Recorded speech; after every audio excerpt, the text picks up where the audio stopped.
际广播电台。ये China radio international है।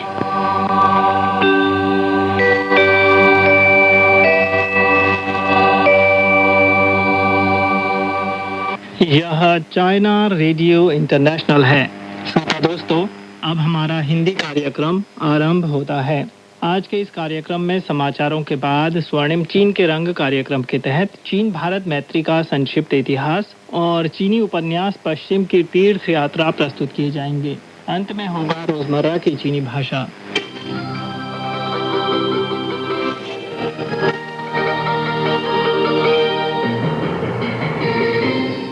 लीजिए सुनिए आज के मुख्य समाचार। ली च्याओंग ने बर्नहैम को ब्रिटिश प्रधानमंत्री बनने पर बधाई दी। चीन में आधुनिक एकीकृत परिवहन प्रणाली तैयार होगी और चीनी कौंसल जनरल का भारत के मुख्य समाचार पत्र पर लेख प्रकाशित। अब आप अनिल पांडे से आज के पूरे समाचार सुनिए। चीनी प्रधानमंत्री ली च्याओंग ने 20 जुलाई को एनडी बर्नहैम को ब्रिटिश प्रधानमंत्री बनने पर बधाई संदेश भेजा। इस मौके पर ली च्याओंग ने कहा कि संयुक्त राष्ट्र सुरक्षा परिषद के स्थायी सदस्य और विश्व के प्रमुख आर्थिक समुदाय होने के नाते चीन और ब्रिटेन के बीच वार्ता और सहयोग मजबूत करना न सिर्फ अपने अपने विकास के लिए लाभदायक है, बल्कि इससे विश्व शांति में भी स्थिरता डाली जाएगी। मैं प्रधानमंत्री के साथ समान कोशिश कर आवाजाही, पारस्परिक विश्वास, आदान प्रदान और सहयोग मजबूत कर चीन और ब्रिटेन के बीच दीर्घकालिक और स्थिर सर्वांगीण रणनीतिक साझेदारी को लगातार बढ़ाने को तैयार हूं, ताकि दोनों देशों और दोनों देशों की जनता को अधिक लाभ मिल सके।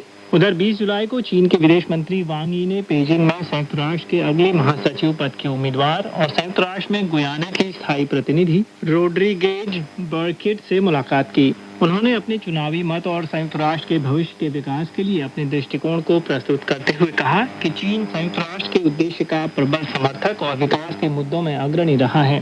उन्होंने संयुक्त राष्ट्र महासभा के प्रस्ताव 2758 के प्रति अपना समर्थन जताया और चीन द्वारा प्रस्तावित 4 वैश्विक पहलों की अत्यधिक प्रशंसा की। वांग यी ने कहा कि संयुक्त राष्ट्र को केंद्र में रखते हुए बनाई गई अंतर्राष्ट्रीय व्यवस्था चुनौतियों का सामना कर रही है और सभी पक्ष अगले महासचिव से इन मुश्किलों और चुनौतियों का सामना करने में संयुक्त राष्ट्र का नेतृत्व करने की अपेक्षा करते हैं।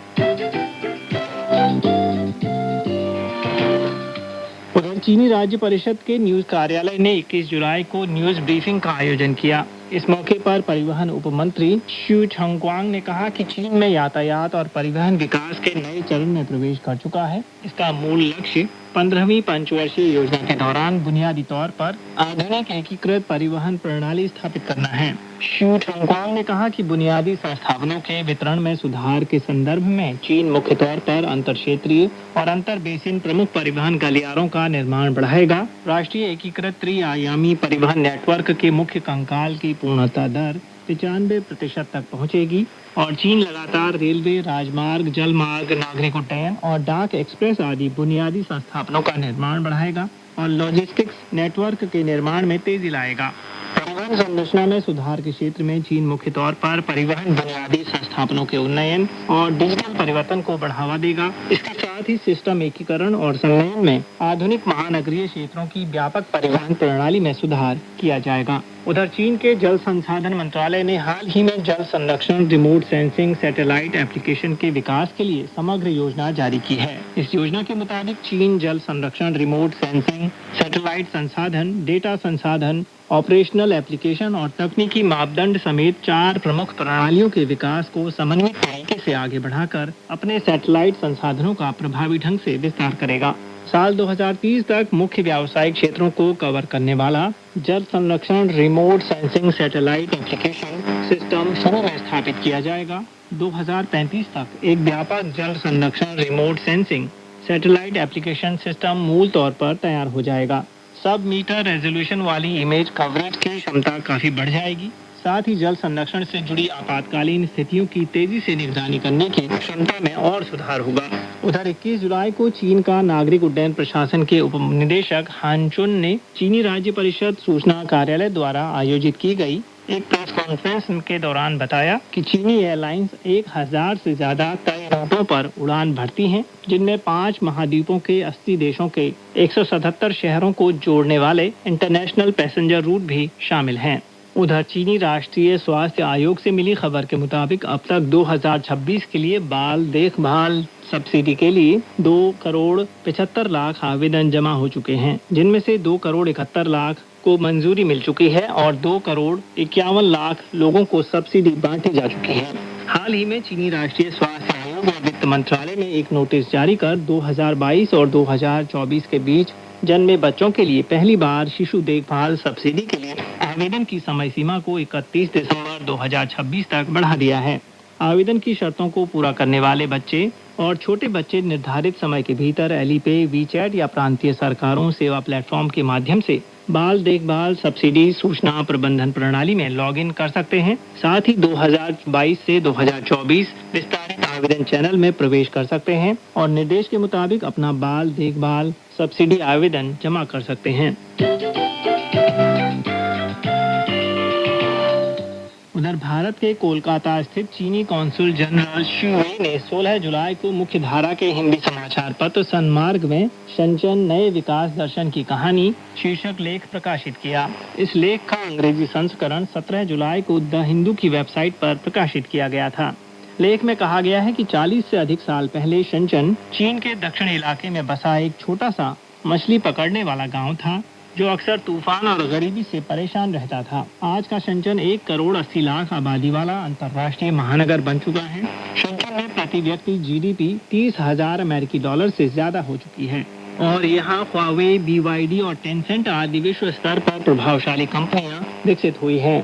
शनचन ने एक ही पीढ़ी में वो हासिल कर लिया जो पश्चिमी शहरों को हासिल करने में 1 सदी से ज्यादा समय लगा।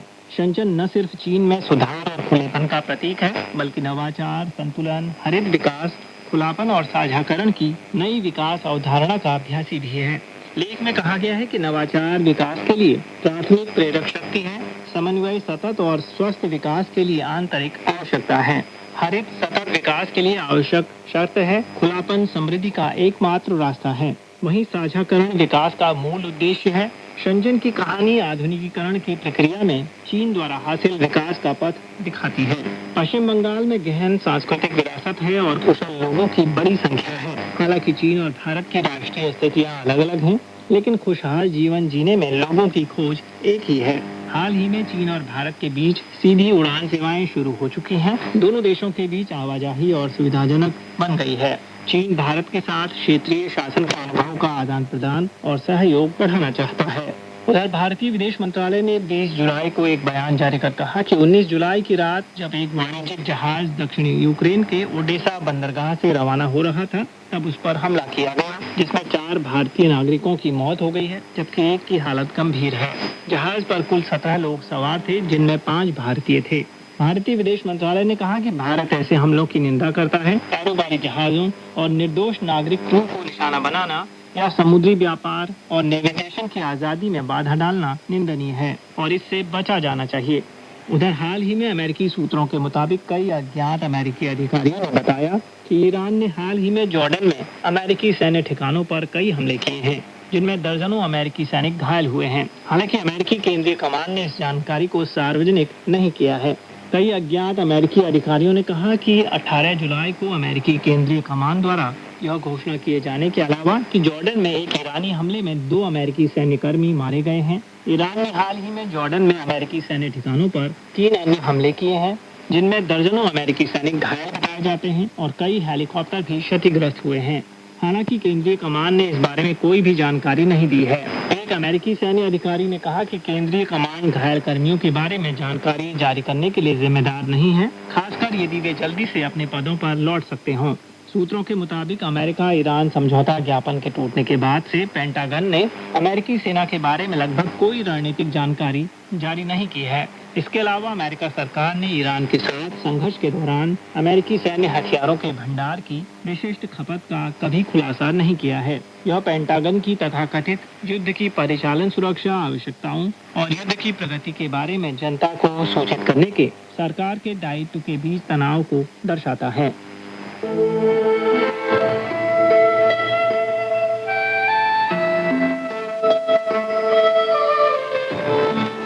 चीन की संस्कृति, सभ्यता और जानकारी, चीन का इतिहास, रीति रिवाज और विदेशी आदान प्रदान, सब कुछ यहाँ मिलता है।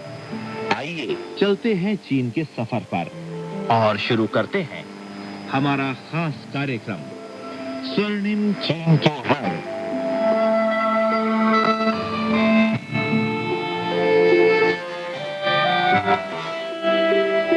नमस्कार श्रोता मित्रों, मैं हूं आपका मित्र पंकज श्रीवास्तव। इस कार्यक्रम में प्रोफेसर वांग शुइंग के लिखी हुई चीन और भारत सांस्कृतिक परिप्रेक्ष्य के विवरण पढ़कर सुनाएंगे। तो अपने वायदे के अनुसार हम इस बार भी एक नई कड़ी के साथ आपके सामने उपस्थित हैं, जिसका शीर्षक है चीनी समाज और संस्कृति के तहत चीन का प्राचीन इतिहास और संस्कृति।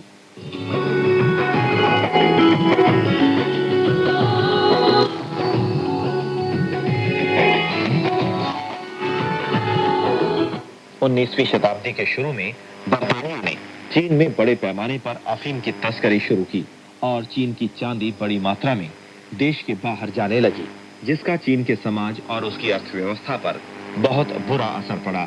सन 1839 में छिंग सरकार ने अफीम पर पाबंदी लगाने के लिए लिन चेशुई को क्वांगतुंग भेजा। अवैध अफीम व्यापार की रक्षा करने के लिए बर्तानिया सरकार ने सन 1840 में चीन के विरुद्ध पहला अफीम युद्ध छेड़ दिया। चीनी जनता हमलावरों के विरुद्ध सशस्त्र संघर्ष में भाग लेने के लिए स्वतः स्फूर्त रूप से उठ खड़ी हुई और संघर्ष करने लगी। अंत में सन 1842 में भ्रष्ट छिंग सरकार ने बर्तानिया के साथ नानचिंग संधि पर हस्ताक्षर कर दिए और इस प्रकार देश की राष्ट्रीय संप्रभुता को बेच दिया। इसके बाद अमेरिका और फ्रांस ने भी बर्तानिया के पदचिन्हों पर चलते हुए छिंग सरकार को ऐसी ही असमान संधियां करने के लिए मजबूर किया। इन असमान संधियों के परिणाम स्वरूप चीन को अपने प्रभुसत्तापूर्ण अधिकारों से हाथ धोना पड़ा। चीन की सामंती अर्थव्यवस्था का विघटन हो गया। इस प्रकार चीन एक अर्ध औपनिवेशिक और अर्ध सामंती देश बन गया। अफीम युद्ध सन 1840 से 1842 तक चीन के इतिहास का एक मोड़ था। साम्राज्यवादी और सामंती दोहरे उत्पीड़न ने चीन की सामाजिक, वैज्ञानिक और सांस्कृतिक प्रगति को रोके रखा। चीनी जनता अपनी और देश की बिगड़ती हालत को और अधिक देर तक सहन नहीं कर सकती थी।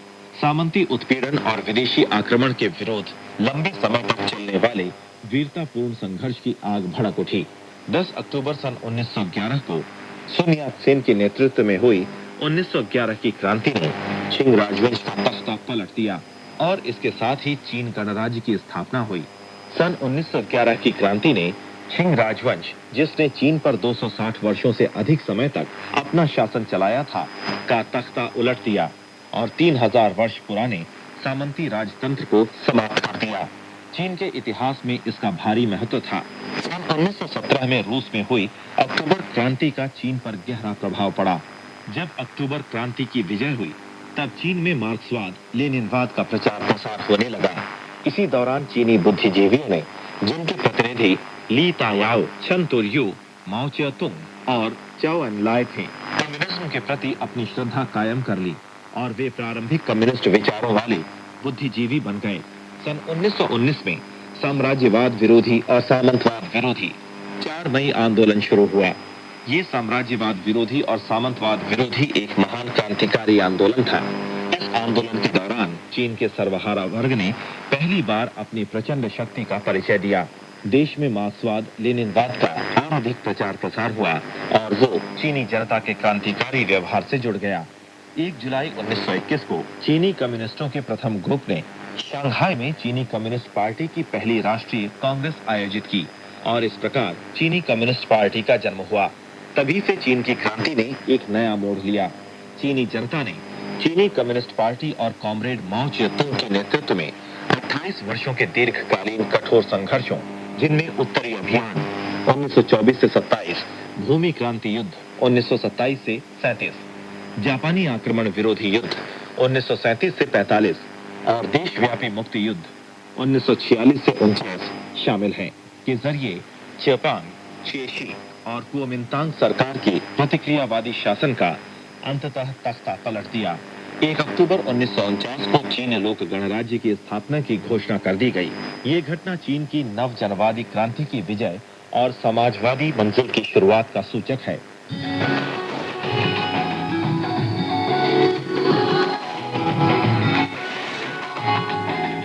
चीनी समाज और संस्कृति के तहत चीन का प्राचीन इतिहास और संस्कृति।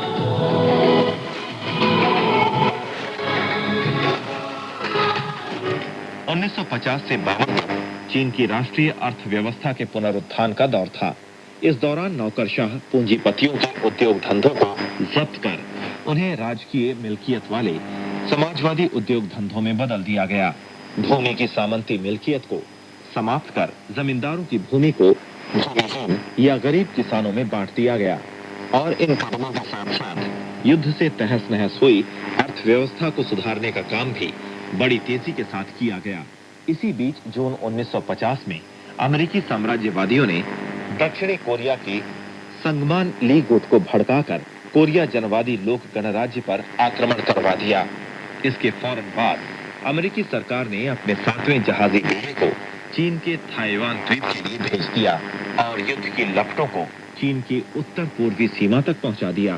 चीनी जनता को मजबूर होकर अमेरिकी आक्रमण का प्रतिरोध करने और कोरिया की सहायता करने का महान युद्ध लड़ना पड़ा। सन 1952 के अंत तक देश का औद्योगिक और कृषि उत्पादन रिकॉर्ड स्तरों पर पहुंच चुका था। इसी आधार पर चीन में योजनाबद्ध आर्थिक निर्माण की शुरुआत हुई। सन 1957 से 66 तक के दौर में चीन में बड़े पैमाने वाले समाजवादी आर्थिक निर्माण के काम में महान सफलताएं हासिल की गईं। सन 1966 में अचल औद्योगिक संपत्ति का मूल्य, जिसका हिसाब उसके मूलधन के आधार पर लगाया गया, सन 1956 की तुलना में 4 गुना बढ़ गया। कोयले, कच्चे तेल, बिजली और इस्पात जैसी प्रमुख औद्योगिक वस्तुओं के उत्पादन में काफी वृद्धि हुई। कृषि के क्षेत्र में पूंजीगत निर्माण और उसका तकनीकी रूपांतर बड़े पैमाने पर किया गया। देश में खेती के काम आने वाले ट्रैक्टरों की संख्या और इस्तेमाल किए गए रासायनिक उर्वरक की मात्रा दोनों में 7 गुना वृद्धि हुई और देहातों में बिजली की खपत 71 गुना बढ़ गई। वैज्ञानिक अनुसंधान और टेक्नोलॉजी के क्षेत्रों में उल्लेखनीय विकास हुआ, लेकिन इन 10 वर्षों में चीन सरकार से कुछ गंभीर गलतियां भी हुई, जैसे कि सन 1957 में राजनीतिक क्षेत्र में दक्षिणपंथी विरोध संघर्ष का दायरा हद से काफी अधिक व्यापक बनाने की गलती, आर्थिक कार्य के निदेशक विचारों में वास्तविकता से अलग रहने और तुरंत नतीजे प्राप्त करने के लिए उतावला होने की गलतियां। इन सभी वाम पक्षीय गलतियों के परिणाम स्वरूप सन 1959 और 61 के बीच चीन की राष्ट्रीय अर्थव्यवस्था को गंभीर कठिनाइयों का सामना करना पड़ा। इस गंभीर स्थिति को बदलने के लिए सन 1961 में चीन सरकार ने राष्ट्रीय अर्थतंत्र के लिए पुनर्समायोजन, सुदृढ़ीकरण, क्षतिपूर्ति और स्तरोन्नति का सिद्धांत निर्धारित किया। समूची जनता द्वारा समान रूप से प्रयत्न किए जाने से चीन का समाजवादी निर्माण फिर फलने फूलने लगा। मई 1966 से अक्टूबर 1976 तक चली सांस्कृतिक क्रांति एक ऐसा राजनीतिक आंदोलन था जिसके नेतृत्व में गलत ढंग से सूत्रपात किया और ठीक इसी आंदोलन में लिन प्याओ और चियांग छिंग दोनों प्रतिक्रांतिकारी गिरोहों द्वारा दुराशय के साथ तोड़फोड़ किए जाने के फलस्वरूप चीन के निर्माण कार्य और सभी क्षेत्रों के कामों को इतना भारी धक्का खाना पड़ा और इतना गंभीर नुकसान उठाना पड़ा जो चीन लोक गणराज्य की स्थापना के बाद कभी नहीं हुआ था। अक्टूबर 1976 में चियांग छिंग प्रतिक्रांतिकारी गिरोह का तख्ता उलट दिया गया। चीन ने एक नए ऐतिहासिक दौर में प्रवेश किया। दिसंबर 1978 में चीनी कम्युनिस्ट पार्टी ने 11वीं केंद्रीय कमेटी का तीसरा पूर्णाधिवेशन आयोजित किया। इस पूर्णाधिवेशन ने काम का जोर समाजवादी आधुनिकीकरण पर लगाने का रणनीतिक नीति निर्णय किया। पूर्णाधिवेशन के बाद निर्माण और सुधार से संबंधित बड़ी मात्रा में भारी काम पूरे किए जाने के फलस्वरूप चीन में आर्थिक और राजनीतिक दोनों क्षेत्रों में बेहतरीन स्थिति उभर आई है। अंतर्राष्ट्रीय मामलों में चीन स्वतंत्रता की नीति अपनाता रहा है। उसने शांतिपूर्ण सह अस्तित्व के 5 सिद्धांतों का सूत्रपात किया और तब से वो इन्हीं सिद्धांतों पर डटा रहा है। जनवरी 2011 तक उसने 170 से भी अधिक देशों से राजनयिक संबंध स्थापित किए हैं और इससे भी ज्यादा देशों और क्षेत्रों के साथ आर्थिक और सांस्कृतिक आदान प्रदान का विकास किया है। चीन हमेशा तीसरी दुनिया के पक्ष में खड़ा रहेगा। वो उत्पीड़ित राष्ट्रों के मुक्ति आंदोलनों, नव स्वतंत्र देशों के निर्माण कार्यों और सभी देशों की जनता के न्यायपूर्ण संघर्षों का समर्थन करता है और उनको सहायता भी देता है। चीन साम्राज्यवाद, प्रभुत्ववाद, उपनिवेशवाद और नस्लवाद का कड़ा विरोध करता है और विश्व शांति की रक्षा करने के लिए दृढ़ संकल्प है। अंतर्राष्ट्रीय मामलों में चीन दिनों दिन महत्वपूर्ण और सक्रिय भूमिका अदा कर रहा है।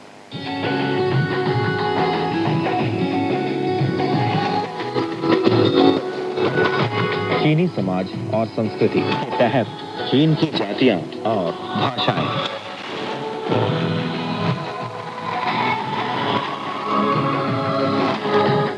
चीन एक बहुजातीय देश है।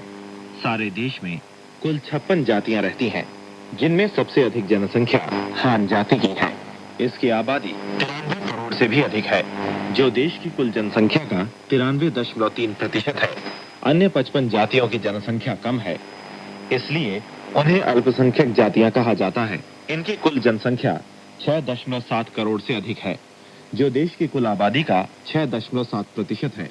चीन की अल्पसंख्यक जातियों में 10 लाख से अधिक आबादी वाली 15 जातियां हैं, जिनमें च्वांग, वेई, उइगुर, ई, प्याओ, मांचू, तिब्बती, मंगोल, थूचा, फुई, कोरियाई, तुंग, याओ, पाई, हानी 1 लाख से 10,000 तक वाली 13 जातियां हैं, जिनमें कजाक, ताई, ली, लीसु, रो, लाहू, वा, शुई, तुंगयांग, नाशी, थू, छियांग, किर्गिज 50,000 से 1 लाख तक वाली जातियां 7 हैं, जिनमें ताउर, चिंगफो, मुलाम, शीपे, सालार, पलांग, केलो और 50,000 से कम आबादी वाली 20 जातियां हैं, जिनमें माओनान, ताजिक, फूमी, नोंग, Achang, Evenki, Jino, Uzbek, Jing, पंगलोंग, युगुर, ओनान, मोइनपा, द्रोंग, ओरछन, तातार, रूसी, लोपा, काओशान और हेचन है। चीन में हालांकि हान जाति के लोग देश के सभी भागों में रहते पाए जाते हैं, फिर भी वे मुख्य रूप से वांगहो, छांगचांग और चौचांग नदी घाटियों में और उत्तर पूर्व के सुंगलियाओ मैदान में बसे हुए हैं, जबकि अल्पसंख्यक जातियां देश के उन विशाल इलाकों में आबाद हैं, जिनका क्षेत्रफल देश के कुल क्षेत्रफल का 60% है और जो ज्यादातर देश के अंचल प्रदेशों में स्थित हैं। चीन के अतीत काल में लोग अक्सर एक स्थान से जाकर दूसरे स्थानों पर बसते रहे। सीमांत क्षेत्रों की सैन्य कमानों में काम करने के लिए उनका स्थानांतरण होता रहा और चीन के राजवंशों में परिवर्तन होते रहे। इन कारणों से चीन की विभिन्न जातियों के लोगों का आपस में सम्मिश्रण हुआ और वे मिश्रित रूप में अथवा सघन समुदायों के रूप में रहने लगीं। और ऐसे क्षेत्र भी हैं जहां एक ही स्थान पर अनेक भिन्न भिन्न जातियों के लोग मिले जुले रूप में रहते हैं। ये हालात भी है कि कुछ अल्पसंख्यक जातियों के लोग अलग अलग दूर दूर के स्थानों में छितरे समुदायों के रूप में बसे हुए हैं। चीन में तमाम जातियों को बराबरी का दर्जा प्राप्त है। जिन क्षेत्रों में अल्पसंख्यक जातियां सघन समुदायों के रूप में बसी हुई हैं, वहां क्षेत्रीय स्वायत्तता पर अमल किया जाता है। देश में 5 स्वायत्त प्रदेश, जिनका दर्जा प्रांतों के बराबर है, 29 स्वायत्त प्रीफेक्चर और 75 स्वायत्त काउंटियां और बैनर हैं। ये दोस्ती तेरे दम से है, ये दोस्ती तेरे दम से। अब आप सुन रहे हैं स्वर्णिम चीन के रंग कार्यक्रम में चीन भारत मैत्री का संक्षिप्त इतिहास, चीनी समाज और संस्कृति के तहत चीन की जातियां और भाषाएं।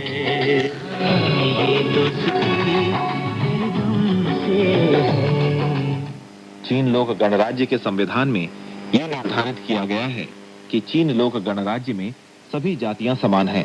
चीन की सभी जातियां, चाहे उनकी संख्या कम हो या ज्यादा और उनके द्वारा बासित इलाका छोटा हो या बड़ा, समान हैसियत से राजकीय मामलों के प्रबंध में हिस्सा लेती हैं।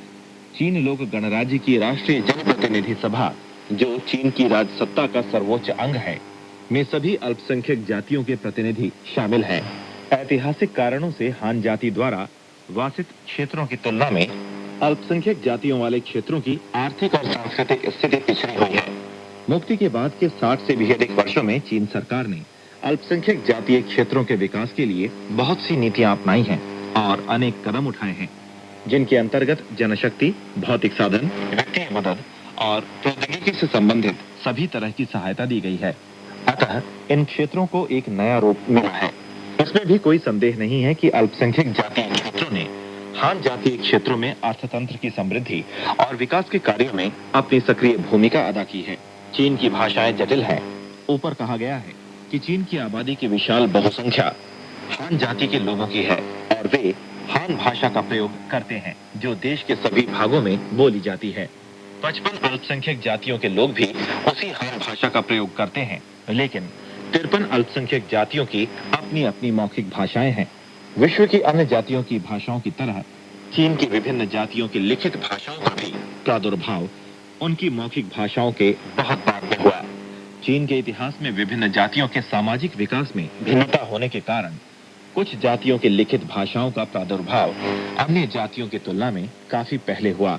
कुछ जातियों ने अन्य जातियों की लिखित भाषाएं अपना ली और हमेशा उनका ही प्रयोग करती रहीं, और कुछ अन्य जातियों की अपनी कोई लिखित भाषा 1949 में देश की मुक्ति से पूर्व रही ही नहीं, क्योंकि वे उस समय तक भी सामाजिक विकास की आदिम व्यवस्था में ही थीं। उस समय केवल 18 अल्पसंख्यक जातियों की अपनी लिखित भाषाएं थीं। इन 18 जातियों में से 11 जातियों की अपनी अपनी आम प्रयोग वाली लिपियां थीं। 7 जातियों की लिखित भाषाएं इतनी अपूर्ण थीं कि वे आम प्रयोग में नहीं लाई जाती थीं। कुछ अल्पसंख्यक जातियों द्वारा अनेक लिखित भाषाओं का प्रयोग किया जाता था, जैसे तामू जाति, मंगोल जाति आदि 2 लिखित भाषाओं का प्रयोग करती हैं। चीन की विभिन्न जातियों की लिखित भाषाओं का इतिहास और उनके प्रयोग का दायरा भी विभिन्न रहा है। इन भाषाओं में से हान चीनी भाषा का इतिहास सबसे पुराना है और उसका प्रयोग भी व्यापकतम रूप से किया जाता रहा है। आज की लिखित चीनी भाषा में जिन रेखाक्षरों का प्रयोग किया जा रहा है, उनका विकास उन चित्राक्षरों से हुआ जो 7वीं शताब्दी ईसा पूर्व में अस्थियों पर भविष्य फल खुदवाने के लिए प्रयोग किए जाते थे। वर्तमान चीनी रेखाक्षर एक प्रकार की भावमूलक लिपि है, जिसका उच्चारण उसके रूप से संबंधित नहीं होता।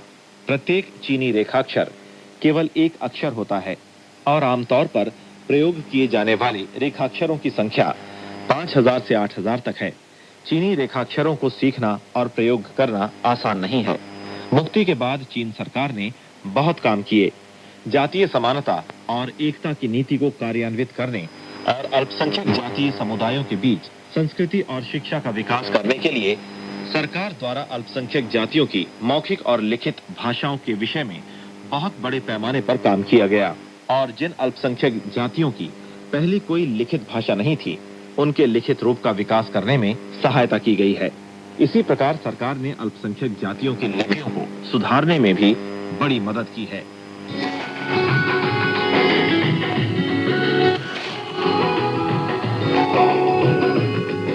चीनी समाज और संस्कृति के तहत चीन में प्रचलित धर्म।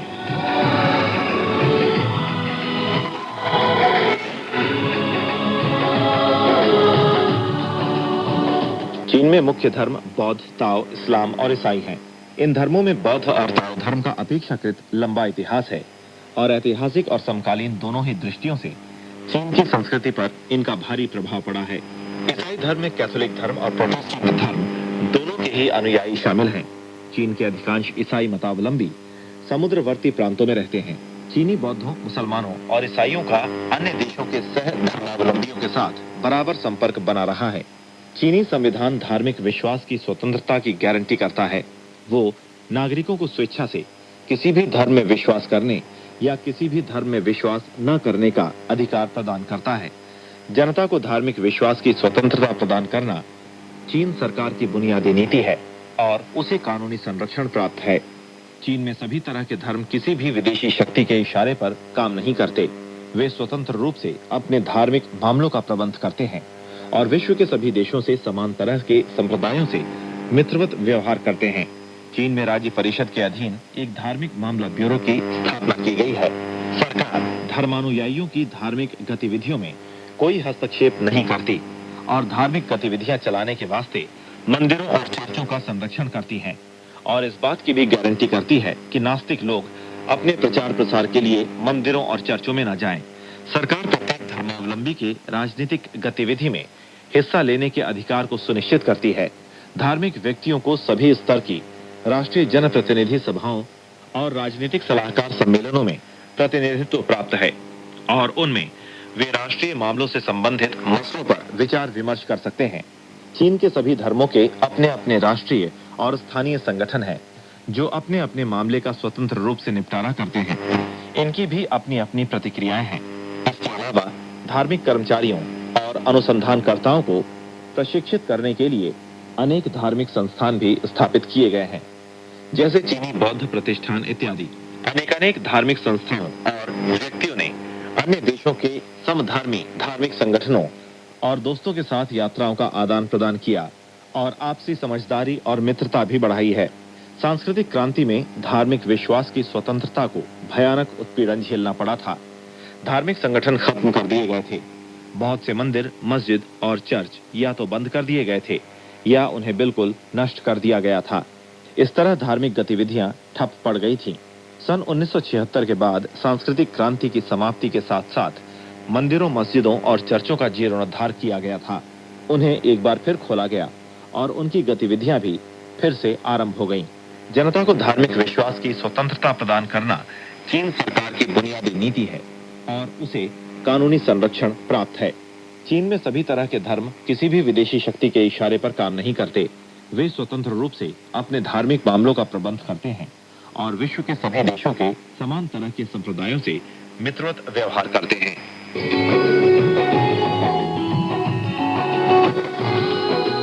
बौद्ध धर्म। पहली शताब्दी ईस्वी के लगभग महायान बौद्ध धर्म भारत से चीन में फैलने लगा। लिखित रिकॉर्डों के अनुसार ईसा पूर्व दूसरी शताब्दी में पश्चिमी हान राजवंश आए तो सम्राट के शासनकाल में तायोची से इनछुन नाम का एक दूत छिंगलू नाम के एक चीनी विद्वान को मौखिक रूप से बौद्ध सूत्रों का ज्ञान देने के लिए छांगान, वर्तमान शियान आया था। पूर्वी हान राजवंश के सम्राट मिंगटी 58 से 75 ईस्वी ने बौद्ध धर्म ग्रंथों की खोज में एक मिशन पश्चिमी इलाकों में भेजा था। इसी सम्राट ने लुओयांग में श्वेत अश्व मंदिर बनवाया था, जो चीन का पहला बौद्ध मंदिर था। वेई और चिन राजवंश 220 से 420 ईस्वी के काल में बौद्ध धर्म का व्यापक प्रचार प्रसार हुआ। चीन के बौद्ध धर्म के इतिहास में अनेक सुप्रसिद्ध बौद्ध भिक्षु रहे हैं, जिनमें पूर्वी चिन राजवंश का काल का फाशियन लगभग 337 से 422 ईस्वी और थांग राजवंश काल का श्वेनचांग भारत चीन सांस्कृतिक आदान प्रदान के इतिहास में सबसे उल्लेखनीय पात्र है। वे दोनों बौद्ध धर्म ग्रंथ प्राप्त करने अलग अलग भारत गए थे। दक्षिणी और उत्तरी राजवंशों 420 से 589 ईस्वी में के दौरान शासक वर्ग ने मंदिरों और विहारों के निर्माण, बौद्ध सूत्रों के अनुवाद और गुफाओं के निर्माण पर विशेष ध्यान दिया। इन सभी बातों ने चीन में बौद्ध धर्म के व्यापक प्रसार को गति प्रदान की और अनेक सुप्रसिद्ध बौद्ध भिक्षु, विद्वान और गुरु प्रकाश में आए। सुई और थांग राजवंशों 581 से 907 ईस्वी तक के काल तक बौद्ध धर्म लोकप्रियता और महिमा के चरमोत्कर्ष पर पहुंच चुका था। एक काफी लंबे अरसे में बौद्ध धर्म कन्फ्यूशियसवादी और ताओ विचारधारा के साथ घुल मिलकर चीन के सामंती समाज में आहिस्ता आहिस्ता अपनी जड़ें जमाता चला गया और चीनी समाज के बौद्धिक इतिहास का एक महत्वपूर्ण अंग बन गया। इस धर्म ने जनसाधारण को काफी आकर्षित किया और उसकी विचारधारा का चीनी दर्शन शास्त्र, नैतिकता और कला साहित्य पर बड़ा प्रभाव डाला। ये दोस्ती तेरे दम से है, ये दोस्ती तेरे दम से। अब आप सुन रहे हैं स्वर्णिम चीन के रंग कार्यक्रम में चीन भारत मैत्री का संक्षिप्त इतिहास, चीनी समाज और संस्कृति के तहत चीन में प्रचलित धर्म। से है, ये दोस्ती तेरे दम से है। बौद्ध धर्म का चीन के अल्पसंख्यक जातीय क्षेत्रों में भी व्यापक असर है। यानी बौद्ध धर्म ने चीन के कुछ अल्पसंख्यक जातीय क्षेत्रों में भी अपनी गहरी जड़ें जमा ली थीं। लामावाद बौद्ध धर्म की ही एक प्रशाखा है, जो चीन के उन इलाकों में पल्लवित पुष्पित हुई जहां तिब्बती और मंगोलियाई जाति के लोग आबाद हैं। हेनियान बौद्ध धर्म के अनुयायी दक्षिणी चीन के युन्नान प्रांत में बसने वाली ताय, पलांग, पंग, लुंग और वा आदि जातियों में हैं। 8वीं शताब्दी में भारतीय भिक्षु गुहुआ बौद्ध संप्रदाय का प्रचार प्रसार करने तिब्बत आए और हान जाति के महायान और तिब्बत के मूल धर्म के प्रभाव में आकर ये गुहुआ संप्रदाय लामावाद के तौर पर विकसित हुआ। लामा का मतलब तिब्बती भाषा में उच्च वर्गीय व्यक्ति या गुरु है। 13वीं शताब्दी में हीनयान संप्रदाय बर्मा से दक्षिण चीन में आया और उसके अनुयायी मुख्यतः युन्नान प्रांत की अल्पसंख्यक जातियों के लोग हैं। 14वीं शताब्दी में त्सांगखापा ने लामावाद में सुधार किए। बाद में उसने 2 मुख्य शिष्यों दलाई प्रथम और पड़छेन प्रथम के हाथों में संप्रदाय के नेतृत्व की बागडोर सौंपी। सन 1546 में यानी दलाई तृतीय के शासनकाल में जीवित बुद्ध की व्यवस्था स्थापित हुई। 15वीं और 16वीं शताब्दियों में लामावाद तिब्बत से सिचुआन, छिंगहाई, कांसू और मंगोलिया में फैला। चीनी बौद्ध धर्म के लंबे इतिहास में अनेक सुप्रसिद्ध बौद्ध भिक्षु रहे हैं। उन्होंने बहुत बड़े योगदान किए हैं। पूर्वी चिन राजवंश के एक सुप्रसिद्ध भिक्षु फाशियन थे। अध्ययन के लिए भारत जाने वालों में वो अग्रदूत थे और मशहूर अनुवादक भी थे। 399 ईस्वी में 65 वर्ष की उम्र में फाशियन अपने कुछ सहपाठियों के साथ बौद्ध ग्रंथों की खोज में छांगान के पश्चिम की ओर रवाना हुए। उन्होंने लगातार 14 वर्षों तक 30 से अधिक देशों की यात्रा की, जिनमें भारत, नेपाल और श्रीलंका शामिल थे। वे अनेक बौद्ध ग्रंथ चीन लाए और उनका संस्कृत से चीनी भाषा में अनुवाद किया। अपनी बौद्ध देशों के बारे में विवरण नामक पुस्तक में उन्होंने अपनी यात्रा के दौरान जो कुछ देखा सुना वो अंकित किया। ये पुस्तक उन लोगों के लिए जो प्राचीन भारत और पश्चिमी क्षेत्रों के इतिहास और भूगोल शास्त्र का अध्ययन अनुसंधान करते हैं, बहुत मूल्यवान सामग्री प्रस्तुत करते हैं। ये दोस्ती तेरे दम से है। तो श्रोता मित्रों, ये था स्वर्णिम चीन के रंग कार्यक्रम में प्रोफेसर वांग शुइंग के लिखे हुए चीन और भारत सांस्कृतिक परिप्रेक्ष्य के विवरण के तहत चीन में प्रचलित धर्म। आज ये कड़ी यहीं समाप्त होती है। अगली बार हम एक नई कड़ी के साथ एक बार फिर आपके सामने उपस्थित होंगे। तब तक के लिए अपने मित्र पंकज श्रीवास्तव को आज्ञा दें। नमस्कार।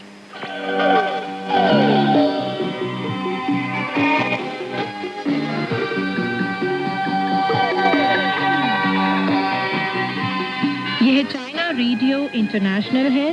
अब शुरू होता है पश्चिम की तीर्थ यात्रा महासागर का समय।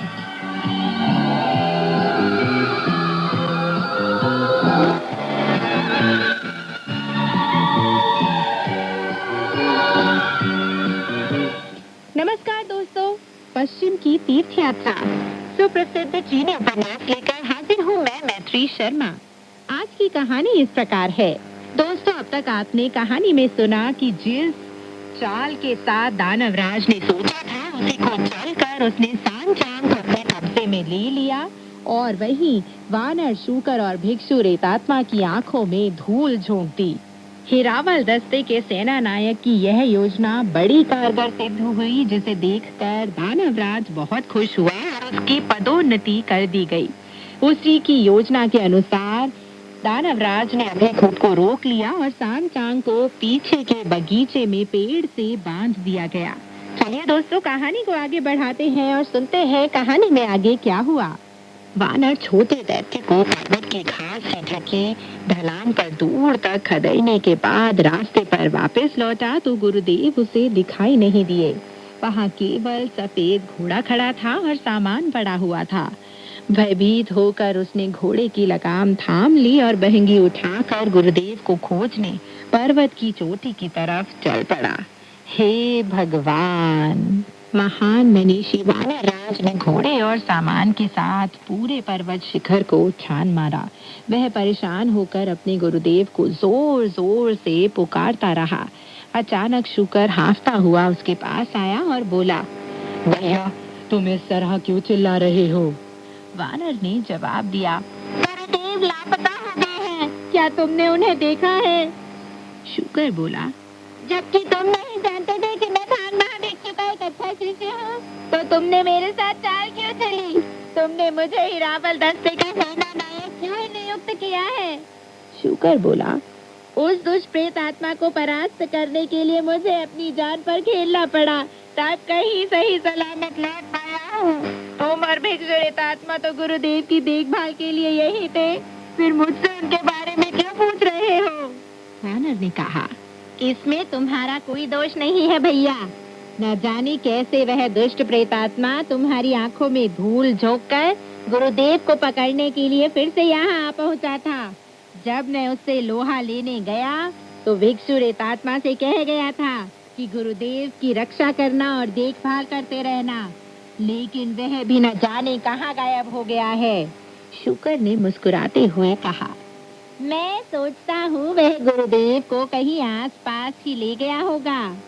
लेकिन अभी उसकी बात खत्म भी नहीं हो पाई थी कि भिक्षु रेतात्मा लौट आया। वानर ने पूछा, गुरुदेव कहाँ है?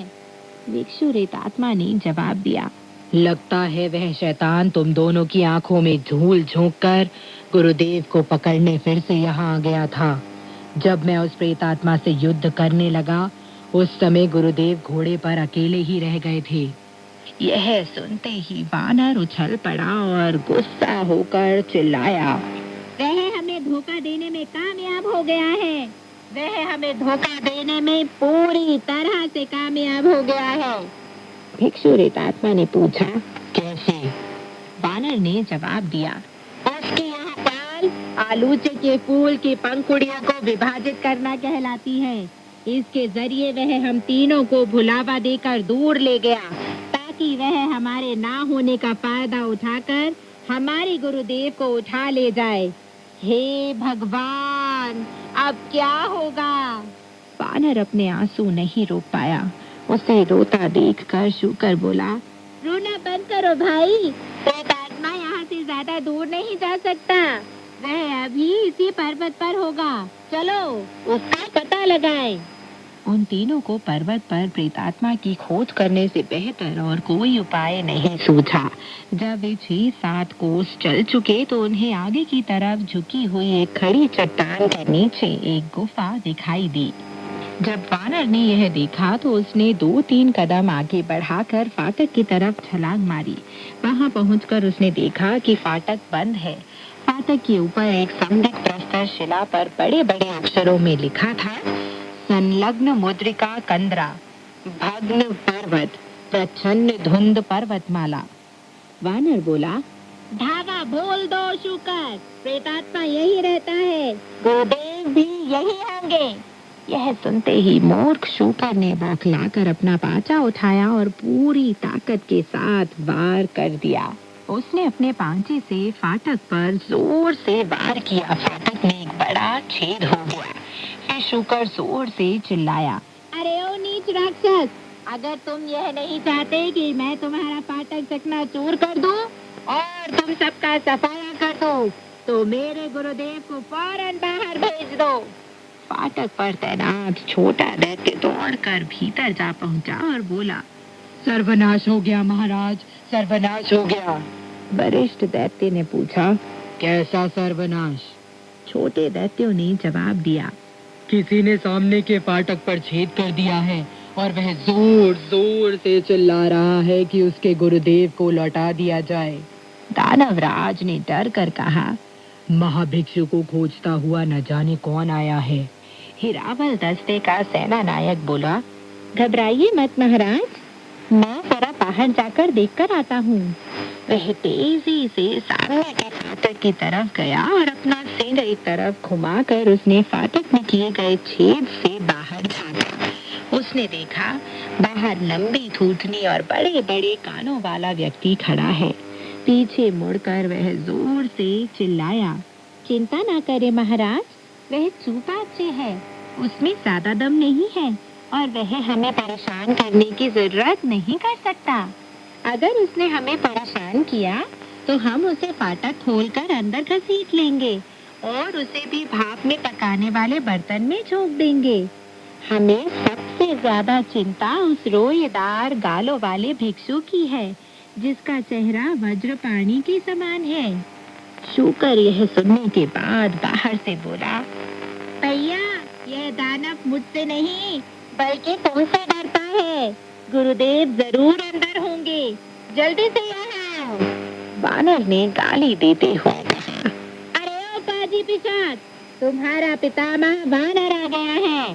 अगर तुम मेरे गुरुदेव को बाहर भेज दोगे तो मैं तुम्हारी जान बख्श दूंगा। हिरावल दस्ते का सेना नायक बोला, गजब हो गया महाराज, नवदीक्षित सुन भी महाभिक्षु को खोजता हुआ यहाँ आ पहुँचा है। इस पर दानवराज ने शिकायत के सुर में कहा, यह सब तुम्हारे पंखुड़ी विभाजन का ही परिणाम है। चाहे तुम उसे कोई भी नाम क्यों ना दो, तुमने हमें सर्वनाश के गर्त में धकेल दिया है। कौन जानता है कि इसका अंत क्या होगा? हिरावल दस्ते के सेना नायक ने जवाब दिया, चिंता ना करें महाराज, और अभी से शिकवे शिकायतें ना करें। नवदीक्षित सोने के लक्षण उत्तात वानर है। हालांकि वह अद्भुत तिलिस्मी शक्ति से संपन्न है, लेकिन फिर भी प्रशंसा का भूखा है। हम लोग मानव के एक नकली सिर के जरिए उसे चकमा देंगे। हम उसकी तारीफ के पुल बांधकर उससे यह कहेंगे कि हम उसके गुरुदेव को खा चुके हैं। अगर हम उसे चकमा दे सके तो थांग महाभिक्षु पर हमारा स्वामित्व हो जाएगा और तब हम उसका मांस खा सकेंगे। अगर हम ऐसा नहीं कर सके तो हमें फिर से सोचना होगा। दानवराज ने पूछा, लेकिन हम मानव का नकली सिर कहाँ से लाएंगे? हिरावल दस्ते के सेना नायक ने जवाब दिया, मैं कोशिश करके देखता हूँ। तब उस विलक्षण दैत्य ने बेद वृक्ष की जड़ के एक टुकड़े को शुद्ध फौलाद की कुठार से एक मानव सिर के आकार में तराश कर उस पर अपने मुंह से कुछ मानव रक्त उड़ेल दिया, जो उस पर बिल्कुल चिपक गया।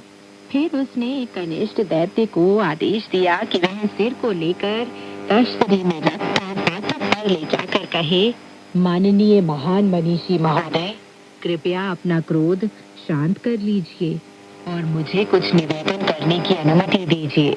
वानर तो सचमुच प्रशंसा का भूखा था। जब उसने यह सुना कि उसे माननीय महान मनीषी महोदय कहकर बुलाया जा रहा है, तो उसने शूकर को पकड़कर कहा, इस पर अभी वार न करो, देखें तो जरा ये क्या कहता है। इस पर तश्तरी उठाए हुए छोटे दैत्य ने कहा, जब हमारे महाराज आपके गुरुदेव को गुफा के अंदर ले आए तो छोटे दैत्यों ने शरारत से प्रेरित होकर उनके साथ बहुत बुरा बर्ताव किया। उन्होंने आपके गुरुदेव को पकड़कर उनकी बोटी बोटी अलग कर दी और सिर को छोड़कर उनके पूरे शरीर को चट कर गए। उनके सिर को मैं यहाँ उठा लाया हूँ।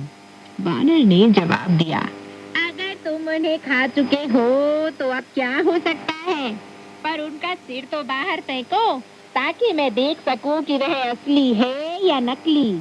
तो दोस्तों, आज की कहानी यहीं तक।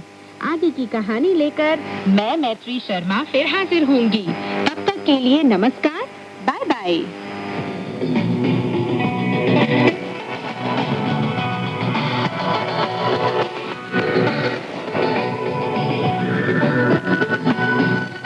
你的母语学汉语，每日汉语。 मातृभाषा में चीनी सीखें, रोजमर्रा की चीनी भाषा। 用你的母语学汉语，每日汉语。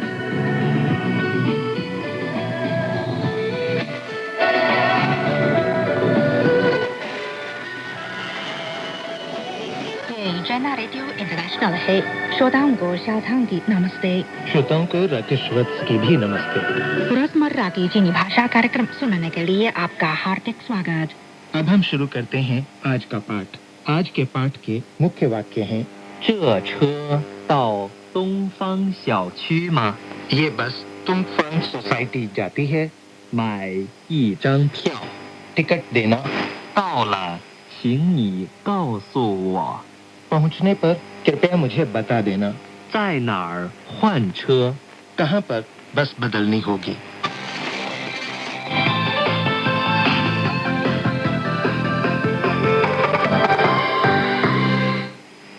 जी, मेरा एक दोस्त तुंगफांग सोसाइटी में रहता है।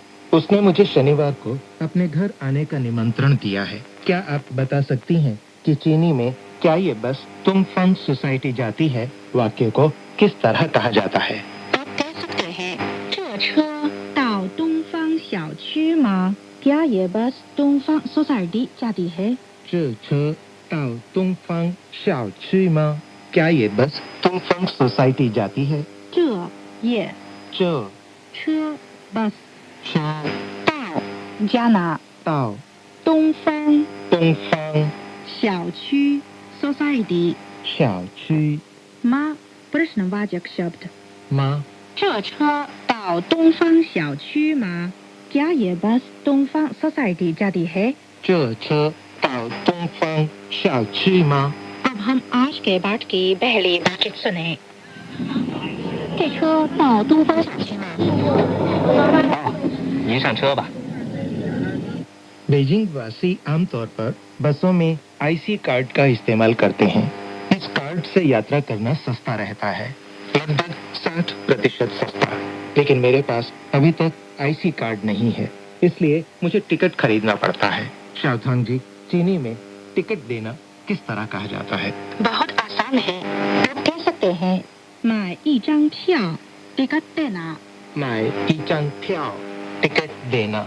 买 खरीदना। 买 ई एक 一 张 मात्रा के लिए निवात शब्द। 张 票 टिकट 票 买一张票 एक टिकट देना। 买一张票 अब हम आज के बाट की दूसरी बातचीत सुने। 买一张票。 2块钱。 मैं चाहता हूँ कंडक्टर बस स्टॉप आने से पहले मुझे बता दे। 到了，请你告诉我。पहुंचने पर कृपया मुझे बता देना। 到了，请你告诉我。पहुंचने पर कृपया मुझे बता देना। 到 पहुंचना। 到 ल यहाँ क्रिया शब्द के पीछे इस्तेमाल होता है। 了，请 कृपया 请 你 तुम या आप 你告诉 बताना 告诉我 मैं या मुझे 我。到了，请你告诉我。पहुंचने पर कृपया मुझे बता देना। 到了，请你告诉我。 अब हम आज के बाट की तीसरी बातचीत सुने। 到了，请你告诉我。好的。 लेकिन यदि मैं सीधे तुमफंग सोसाइटी जाने वाली बस में न बैठ सका और मुझे बस बदलनी हो तो मैं क्या करूं? चीनी में मुझे कहां से बस बदलनी होगी को किस तरह कहा जाए? घबराइए नहीं, आप कंडक्टर से पूछ सकते हैं। 在哪儿换车 कहाँ पर बस बदलनी होगी? 在哪儿换车 कहां पर बस बदलनी होगी? 在 पर 在 नार कहाँ 哪儿 换 बदलना 换 车 बस 车 在哪儿换车 कहाँ पर बस बदलनी होगी? 在哪儿换车 अब हम आज के बाट की अंतिम बातचीत सुने। 这车不到动物园，您得换车。在哪儿换车？下一站换101路。 बहुत अच्छा। आज के पाठ से मैंने बहुत से उपयोगी वाक्य सीखे हैं। अगली बार बस यात्रा के समय मैं इन वाक्यों का इस्तेमाल कर सकता हूँ। ये तो अच्छी बात है। तो आइए आज के बाट की सारी बातचीत एक बार फिर सुने। बातचीत एक। 这车到东方小区吗？到，您上车吧。 बातचीत दो। 买一张票。 2块钱。 बातचीत तीन। 到了，请你告诉我。 好的。 बातचीत चार। 这车不到动物园，您得换车。在哪儿换车？下一站换101路。 ये थी आज के पाठ की सारी बातचीत। आइए वेतुंग भाई से चीनी संस्कृति के बारे में कुछ जानकारी लें। चीनी लोग दूसरों की मदद करने में आनंद महसूस करते हैं। बुजुर्गों और बच्चों को सहारा देना व आपसी मदद करना बेहतरीन नैतिकता मानी जाती है। दफ्तर के सहयोगियों में किसी पर कोई मुश्किल आन पड़े तो सभी लोग किसी न किसी तरह उसकी समस्या को हल करने की कोशिश करते हैं। पड़ोसियों के बच्चे स्कूल से घर लौटते हैं। उनके अभिभावकों के घर वापस लौटने से पहले वे पड़ोसियों के घर में स्कूल के पाठों का अभ्यास करते हैं। यहाँ तक कि वहाँ खाना भी खा लेते हैं, वगैरह वगैरह। पश्चिमी देशों में किसी दूसरे की मदद करना, उनका ख्याल रखना या हमदर्दी जताना आदि तभी ठीक माना जाता है जब कोई मदद मांगे। विदेश में पढ़ रहे एक चीनी छात्र ने अमेरिका में एक बूढ़े प्रोफेसर को भीड़ भारी सड़क पर धीमे धीमे रास्ते पार करते देखा तो उसे हम दर्दी महसूस हुई और वह भागता हुआ उस बूढ़े को रास्ता पार करने में मदद करने उसके पास पहुंचा। लेकिन बूढ़े प्रोफेसर को खुशी नहीं हुई क्योंकि उसका मानना था कि वह अभी इतना बूढ़ा नहीं है कि उसे दूसरों की मदद की जरूरत पड़े।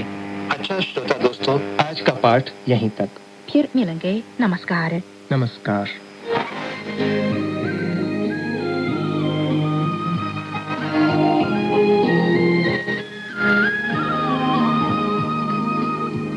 CGTN हिंदी सेवा रोजाना 5 कार्यक्रम प्रसारित करती है। हमारा पहला कार्यक्रम भारतीय समय के अनुसार सुबह 8:30 से 9:30 बजे तक, दूसरा कार्यक्रम संध्या के 6:30 से 7:30 बजे तक, तीसरा कार्यक्रम रात के 8:30 से 9:30 बजे तक, चौथा कार्यक्रम रात के 9:30 से 10:30 बजे तक और पांचवा कार्यक्रम रात के 10:30 से 11:30 बजे तक प्रसारित होता है। कार्यक्रमों के मीटर बैंड इस प्रकार है: सुबह 8:30 से 9:30 बजे 13,720 किलोहर्ट्ज, शाम 6:30 से 7:30 बजे 9,635 किलोहर्ट्ज, रात 8:30 से 9:30 बजे तक 7,225 किलोहर्ट्ज, रात 9:30 से 10:30 बजे 7,395 किलोहर्ट्ज, रात 10:30 से 11:30 बजे 1,269 किलोहर्ट्ज। अब इंटरनेट पर CGTN की हिंदी वेबसाइट भी खुली हुई है। इसे देखने के लिए हम आपका हार्दिक स्वागत करते हैं। हमारी वेबसाइट का पता है hindi.cgtn.com।